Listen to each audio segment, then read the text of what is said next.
কেন্দ্র দখল যেই করতে আসবে তার হাত পা দুইটাই ভেঙে পিলারের সাথে বেঁধে রাখবে। এখন আমরা শুনতে পাচ্ছি বিভিন্ন জায়গায় মাদক সম্রাটের কর্মীরা হলো মাদক নিয়ে ধরা খাচ্ছে। আমরা ঢাকা আটকে মাদক মুক্ত করবো ইনশাআল্লাহ।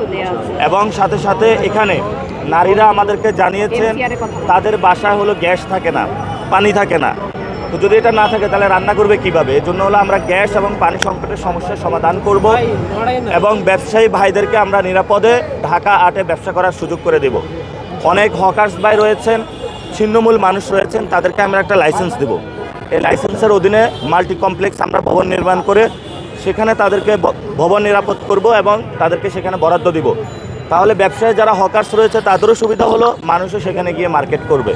আমরা মানুষকে কিভাবে একটা সুন্দর জীবন যাপন করা যায় ঢাকা আটে এই প্রতিশ্রুতি দিয়ে যাচ্ছে। তবে আশঙ্কার বিষয় হলো আমাদের ব্যানারগুলো রাতের বেলায় হলো ছিঁড়ে ফেলছে তারা, এবং নির্বাচন কমিশনের নিয়ম রয়েছে 20টা বিলবোর্ড লাগাইতে পারবে, এর বেশি লাগানো যাবে। কিন্তু এখানে ঢাকা আটে একজন মাদক সম্রাট রয়েছেন, উনি শত শত বিলবোর্ড লাগাচ্ছেন। এই টাকাগুলো কই থেকে আসে? মাদক বিক্রির টাকা নাকি চাঁদাবাজির টাকা? আমরা এটা প্রশ্ন রাখতে চাই। এই জন্য আমরা বলবো, জনগণ আমাদেরকে কিছু টাকা দিয়েছে, আমরা ক্রাউড ফান্ডিং করেছি, সেখান থেকে টাকা দিয়ে আমরা অল্প কয়েকটা ব্যানার পোস্টার এগুলো লাগাচ্ছি। এর মধ্যে এগুলো হলো রাতের আধারে তুলে নিয়ে যাচ্ছে। এবং আমরা এটাও শুনতে পাচ্ছি নির্বাচন কমিশন, বিএনপি বা প্রশাসন মিলেমিশে একাকার হয়ে গিয়েছে। সবচেয়ে অ্যালার্মিং একটা বিষয় হলো আমাদের নারীদের উপর আক্রমণ চলছে, মা বোনদের উপর আক্রমণ আমরা সহ্য করব না। আমরা যথেষ্ট ধৈর্য ধারণ করতেছি এবং 12 তারিখে যারা ইলেকশন ইঞ্জিনিয়ারিং চিন্তা করবে, কেন্দ্র দখলের চিন্তা করব, আমরা ঢাকা আট এবং পুরো বাংলাদেশের জনগণকে ঐক্যবদ্ধ হওয়ার জন্য আহ্বান জানাচ্ছি।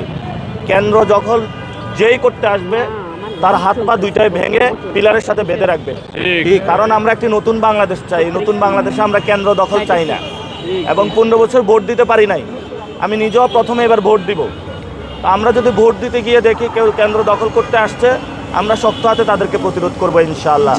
ভুলেও এবার 2026-এর ইলেকশনে কেন্দ্র দখলের কেউ চিন্তা করবেন না।